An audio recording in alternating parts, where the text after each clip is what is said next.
আৰু ৰাজ্যৰ এতিয়া ৰাজনৈতিক বতাহে উত্তপ্ত কৰি ৰাখিছে আৰু এনে সময়তে ৰাজ্যজুৰি বহাগৰ বিহুটিক আদৰিবলৈ সাজু হৈছে সমগ্ৰ ৰাজ্যবাসী।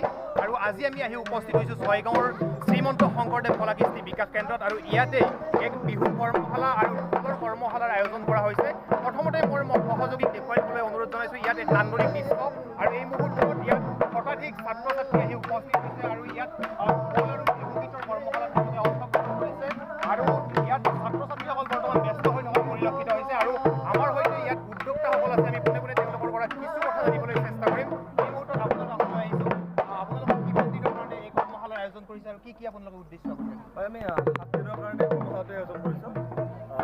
সম্পূৰ্ণ বিনামূলীয়াভাৱে ইয়াতে কৰা গৈছে। ছয়গাঁও কলাকৃষ্টি বিকাশ কেন্দ্ৰত চলি আছে পল্লৱী পাৰৰ ৰাংধনী উদ্দেশ্য মাত্ৰ এটাই, আমাৰ উঠি অহা প্ৰজন্ম, নতুন প্ৰজন্মই যাতে আমাৰ বিহুৰ বিষয়ে কমচে কম সাম্য জ্ঞানখিনি যাতে গ্ৰহণ কৰিব পাৰে। ইয়াতে আমি বেছিকৈ বহুত বেছি এটা গুৰুত্ব দিছোঁ, তেওঁলোকে বিহুটো জানক প্ৰথমতে, তাৰ পিছতহে আমি বেলেগখিনিলৈকে আগবাঢ়িম। কিমান দিনীয়া কৰ্মশালা? এইটো সম্পূৰ্ণ 7 দিনীয়া, 21 তাৰিখে শেষ হ'ব, 14 তাৰিখৰ পৰা আৰম্ভ হৈছে। ঠিক আছে, আপোনাক ধন্যবাদ জনাইছোঁ। আৰু এই মুহূৰ্তত মই দৃশ্য দেখুৱাই থকাৰ সমান্তৰালকৈ অন্য আৰু উদ্যোক্তা আছে, ইয়াত তেওঁলোকৰ পৰা মই জানিবলৈ চেষ্টা কৰিম। আমাৰ মাজত অন্য এগৰাকী যুৱক আছে, তেওঁলোকৰ পৰা আমি জানিবলৈ চেষ্টা কৰিম। নিৰ্বাচনৰ বতাহ ৰাজ্যত বহাগ বিহুটিক আদৰিবলৈ ইতিমধ্যে এক সুন্দৰ পদক্ষেপ